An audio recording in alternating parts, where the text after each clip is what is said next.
வணக்கம். மாநில செய்திகள் வாசிப்பவர் ஷியாமளா.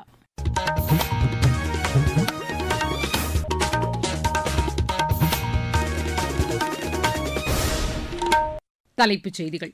ஆரோக்கியமான பெண் வலிமையான குடும்பம் இயக்கத்தின் கீழ் இதுவரை 1 கோடிக்கும் மேற்பட்ட பெண்கள் பயனடைந்துள்ளதாக பிரதமர் திரு நரேந்திர மோடி கூறியுள்ளார்.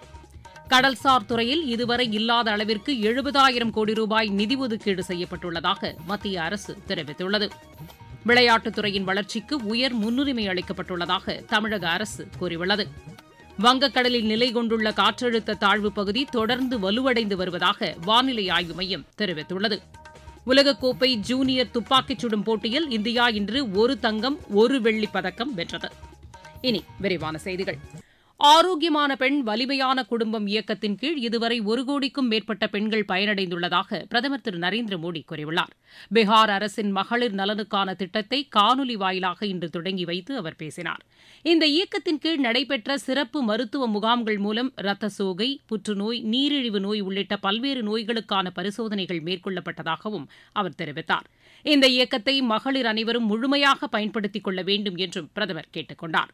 மகளிர் முன்னேற்றமே சமூக முன்னேற்றத்திற்கு வழிவகுக்கும் என்ற அடிப்படையில் இந்த இயக்கம் செயல்படுத்தப்பட்டு வருவதாகவும் திரு நரேந்திர மோடி குறிப்பிட்டார். உணவு பதப்படுத்துதல் துறையில் ஏராளமான வாய்ப்புகள் உள்ளதாக அத்துறைக்கான மத்திய அமைச்சர் திரு சிராக் பாஸ்வான் கூறியுள்ளார். இன்று புதுதில்லியில் செய்தியாளர்களிடம் பேசுகையில் அவர் இவ்வாறு கூறினார். புதுதில்லியில் நடைபெற்று வரும் உலக உணவு மாநாட்டில் 1,00,000 கோடி ரூபாய்க்கும் கூடுதலான மதிப்பில் புரிந்துணர்வு ஒப்பந்தங்கள் கையெழுத்திடப்பட்டிருப்பதாக அவர் தெரிவித்தார். இதன் மூலம் 9 லட்சம் வேலைவாய்ப்புகள் உருவாகக்கூடும் என்றும் அமைச்சர் கூறினார். உணவு பதப்படுத்துதல் துறையில் இந்தியாவின் திறன் இந்த மாநாட்டின் மூலம் உலகிற்கு எடுத்துரைக்கப்பட்டுள்ளதாகவும் திரு சிராக் பாஸ்வான் தெரிவித்தார். கடல்சார் துறையில் இதுவரை இல்லாத அளவிற்கு சீர்திருத்தங்கள் மேற்கொள்ளப்பட்டிருப்பதாக கப்பல் போக்குவரத்துத்துறை அமைச்சர் திரு சர்பானந்த சோனோவால் கூறியுள்ளார். சென்னையை அடுத்த உத்தண்டியில் உள்ள கடல்சார் பல்கலைக்கழகத்தின் பட்டமளிப்பு விழாவில் கலந்து கொண்டு அவர் உரையாற்றினார். அடுத்த 22 ஆண்டுகளுக்குள் வளர்ச்சியடைந்த இந்தியாவை உருவாக்க வேண்டும் என்ற நோக்கில் மத்திய அரசு செயல்பட்டு வருவதாகவும் அவர் கூறினார்.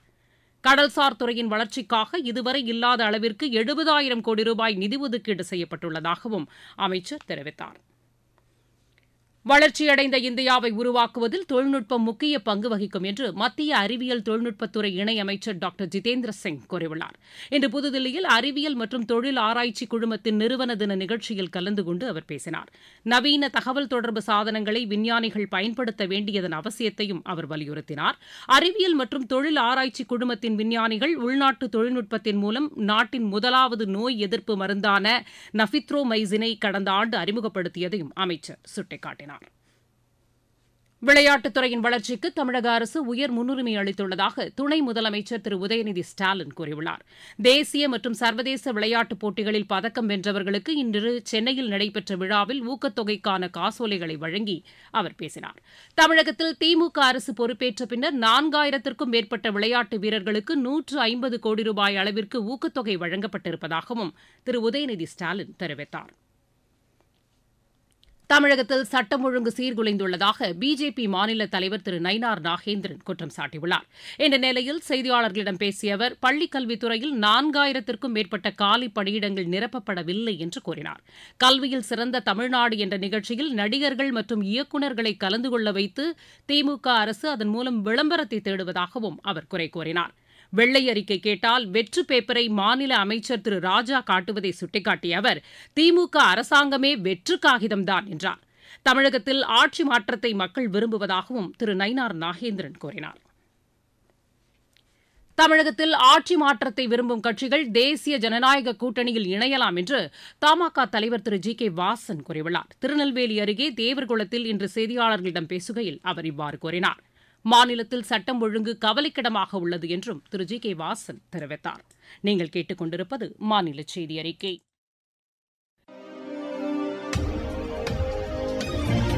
நேயர்களே, சென்னை அகில இந்திய வானொலியின் மாநில செய்திப் பிரிவு வழங்கும் சுழல் விளக்கு சனிக்கிழமை தோறும் காலை 7 மணிக்கு ஒலிபரப்பாகிறது. நடப்பு நிகழ்வுகளின் கட்டுரை வடிவிலான இந்த பகுதியில் நாளை இடம்பெறுகிறது தொடர் சாதனைகளை படைத்து வரும் உற்பத்திக்கான இந்தியா இயக்கம் குறித்த ஒரு பார்வை. பிரதான அலைவரிசையில் ஒலிபரப்பாக உள்ள இந்த நிகழ்ச்சியை கேட்க தவறாதீர்கள். வங்கக்கடலில் நிலை கொண்டுள்ள காற்றழுத்த தாழ்வுப் பகுதி காற்றழுத்த தாழ்வு மண்டலமாக வலுவடைந்து நாளை காலை ஆந்திரா ஒடிஷா இடையே கரையை கடக்கக்கூடும் என்று சென்னை வானிலை ஆய்வு மைய இயக்குநர் திரு செந்தாமரை கண்ணன் கூறியுள்ளார். எமது செய்தியாளரிடம் பேசுகையில் அவர் இவ்வாறு கூறினார். நேற்று மத்திய வங்கக்கடல் பகுதிகளில் உருவாகிய காற்றழுத்த தாழ்வுப் பகுதி மேற்கு திசையில் நகர்ந்து இன்று காலை மத்திய மற்றும் அதனை ஒட்டிய வடமேற்கு வங்கக்கடல் பகுதிகளில் ஆழ்ந்த காற்றழுத்த தாழ்வுப் பகுதியாக நிலவுகிறது. இது தொடர்ந்து மேற்கு திசையில் நகர்ந்து அடுத்த 24 மணி நேரத்தில் மத்திய மேற்கு மற்றும் அதனை ஒட்டிய வடமேற்கு வங்கக்கடல் பகுதிகளில் காற்றழுத்த தாழ்வு மண்டலமாக வலுப்பெற்று 27ஆம் தேதி காலை வடக்கு ஆந்திரா மற்றும் அதனை ஒட்டிய தெற்கு ஒரிசா கடலோர பகுதிகளை கடக்கக்கூடும். நீலகிரி, கோவை உட்பட 6 மாவட்டங்களுக்கு உட்பட்ட ஒரு சில பகுதிகளில் அடுத்த 24 மணி நேரத்தில் கனமழைக்கு வாய்ப்புள்ளதாகவும் திரு செந்தாமரை கண்ணன் தெரிவித்தார். தமிழகம், புதுவை மற்றும் காரைக்கால் பகுதிகளில் அடுத்து வரும் 5 நாட்களுக்கு ஓரிரு இடங்களில் லேசானது முதல் மிதமான வரை மழைக்கு வாய்ப்புள்ளது. கனமழை பொறுத்தவரை அடுத்த 24 மணி நேரத்தில் நீலகிரி, கோவை மற்றும் திருநெல்வேலி மாவட்ட மலைப்பகுதிகள், தேனி, தென்காசி மற்றும் கன்னியாகுமரி ஆகிய மாவட்டங்களில் ஓரிரு இடங்களிலும், நாளை 27ஆம் தேதி அன்று நீலகிரி, கோவை மாவட்ட மலைப்பகுதிகள், தேனி, தென்காசி ஆகிய மாவட்டங்களில் ஓரிரு இடங்களிலும் கனமழைக்கு வாய்ப்புள்ளது. அதிகபட்ச வெப்பநிலை அடுத்து வரும் 5 நாட்களுக்கு ஓரிரு இடங்களில் இயல்பை விட 2 முதல் 3 டிகிரி செல்சியஸ் அளவுக்கு அதிகமாக இருக்கக்கூடும். மாவட்டச் செய்திகள். நாகை மாவட்டத்தில் கோ-ஆப்டெக்ஸ் தீபாவளி சிறப்பு விற்பனையை ஆட்சியர் திரு ஆகாஷ் இன்று தொடங்கி வைத்தார்.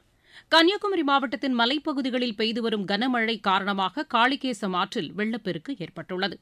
திண்டுக்கல் மாவட்டம் கொடைக்கானலில் ரேபிஸ் நோய் தடுப்பு விழிப்புணர்வு பேரணியை ஆட்சியர் திரு சரவணன் இன்று தொடங்கி வைத்தார். சேலம் மற்றும் நாமக்கல் மாவட்டங்களில் மாற்றுத்திறனாளிகள் நலத்துறையின் சார்பில் சைகை மொழி குறித்த விழிப்புணர்வு பேரணி இன்று நடைபெற்றது. விளையாட்டுச் செய்திகள். உலகக்கோப்பை ஜூனியர் துப்பாக்கிச் சுடும் போட்டியில் இந்தியா இன்று 1 தங்கம் 1 வெள்ளிப் பதக்கம் வென்றது. புதுதில்லியில் நடைபெற்று வரும் இப்போட்டியின் ஆடவர் 10 மீட்டர் பிரிவில் ஜொனாத்தன் கேவின் ஆண்டனி தங்கப்பதக்கம் வென்றார். மகளிர் 10 மீட்டர் பிரிவில் ரஷ்மிகா சேகல் வெள்ளிப் பதக்கம் வென்றார். இப்போட்டியில் இந்தியா இதுவரை 2 தங்கம் 3 வெள்ளி 2 வெண்கலப் பதக்கங்களுடன் பதக்கப்பட்டியலில் முதலிடத்தில் உள்ளது. உலக பாரா வில்வித்தை சாம்பியன் போட்டியில் இந்தியாவின் ஷீதல் தேவி, சரிதா இணை இறுதி ஆட்டத்திற்கு முன்னேறியுள்ளது.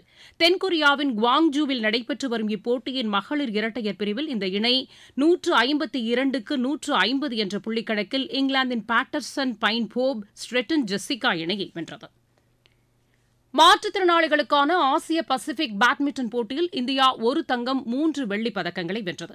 மலேசியாவின் கோலாலம்பூரில் நடைபெற்ற இப்போட்டியின் மகளிர் ஒற்றையர் பிரிவில் சான்வி சர்மா தங்கப்பதக்கம் வென்றார். மகளிர் இரட்டையர் பிரிவில் சான்வி சர்மா, சுஜிதா சுகுமாரன் இணை வெள்ளிப் பதக்கம் வென்றது. ஆடவர் ஒற்றையர் பிரிவில் அங்கித் தலாலும், இரட்டையர் பிரிவில் அங்கித் தலால், அமல் பிஜு இணையும் வெள்ளிப் பதக்கம் வென்றது. ஜப்பான் ஓபன் டென்னிஸ் போட்டியில் இந்தியாவின் ரோஹன் போபண்ணா, ஜப்பானின் டக்கேரு யுசுகி இணை அரையிறுதிக்கு முன்னேறியுள்ளது. ஆடவர் இரட்டையர் பிரிவு காலிறுதி ஆட்டத்தில் இந்த இணை 7-6, 7-6 என்ற செட் கணக்கில் அர்ஜென்டினாவின் மாக்சிமோ கொன்சாலஸ், ஆண்ட்ரஸ் மொல்டேனி இணையை வென்றது. அமெரிக்காவின் ஃப்ரீமாண்டில் நடைபெற்று வரும் சர்வதேச இளையோர் டேபிள் டென்னிஸ் போட்டியில் இந்தியாவின் ஆதித்ய தாஸ் வெள்ளிப் பதக்கம் வென்றார். ஈட்டி எறிதல் போட்டிகளுக்கான சர்வதேச தரவரிசை பட்டியலில் இந்தியாவின் சச்சின் யாதவ் 7வது இடத்திற்கு முன்னேறியுள்ளார். நீரஜ் சோப்ரா 3வது இடத்தில் நீடிக்கிறார். ஆஸ்திரேலியாவுக்கு எதிரான 3வது மற்றும் இறுதி இளையோர் ஒருநாள் கிரிக்கெட் போட்டியில் இந்தியா 167 ரன் வித்தியாசத்தில் வெற்றி பெற்றது. பிரிஸ்பனில் நடைபெற்ற இப்போட்டியில் டாஸ் வென்று முதலில் பேட் செய்த இந்தியா நிர்ணயிக்கப்பட்ட 50 ஓவரில் 9 விக்கெட் இழப்பிற்கு 280 ரன் எடுத்தது. அதிகபட்சமாக வேதாந்த் திரிவேதி 86 ரன் எடுத்தார். 281 ரன் எடுத்தால் வெற்றி என்ற இலக்கோடு பின்னர் பேட் செய்த ஆஸ்திரேலியா 28.3 ஓவரில் 113 ரன் மட்டுமே எடுத்து தோல்வியடைந்தது. கிலான் பட்டேல் அபாரமாக பந்து வீசி 4 விக்கெட்டுகளை வீழ்த்தினார். லக்னோவில் நடைபெற்ற ஆஸ்திரேலியா ஏ அணிக்கு எதிரான 2வது மற்றும் இறுதி டெஸ்ட் கிரிக்கெட் போட்டியில் இந்தியா ஏ அணி 5 விக்கெட் வித்தியாசத்தில் வெற்றி பெற்றது. மீண்டும் தலைப்புச் செய்திகள். ஆரோக்கியமான பெண் வலிமையான குடும்பம் இயக்கத்தின் கீழ் இதுவரை 1 கோடிக்கும் மேற்பட்ட பெண்கள் பயனடைந்துள்ளதாக பிரதமர் திரு நரேந்திர மோடி கூறியுள்ளார். கடல்சார் துறையில் இதுவரை இல்லாத அளவிற்கு 70,000 கோடி ரூபாய் நிதி ஒதுக்கீடு செய்யப்பட்டுள்ளதாக மத்திய அரசு தெரிவித்துள்ளது. விளையாட்டுத்துறையின் வளர்ச்சிக்கு உயர் முன்னுரிமை அளிக்கப்பட்டுள்ளதாக தமிழக அரசு கூறியுள்ளது. வங்கக்கடலில் நிலை கொண்டுள்ள காற்றழுத்த தாழ்வுப் பகுதி தொடர்ந்து வலுவடைந்து வருவதாக வானிலை ஆய்வு மையம் தெரிவித்துள்ளது. உலகக்கோப்பை ஜூனியர் துப்பாக்கிச் சுடும் போட்டியில் இந்தியா இன்று 1 தங்கம் 1 வெள்ளிப் பதக்கம் வென்றது. செய்தி அறிக்கை நிறைவு பெற்றது.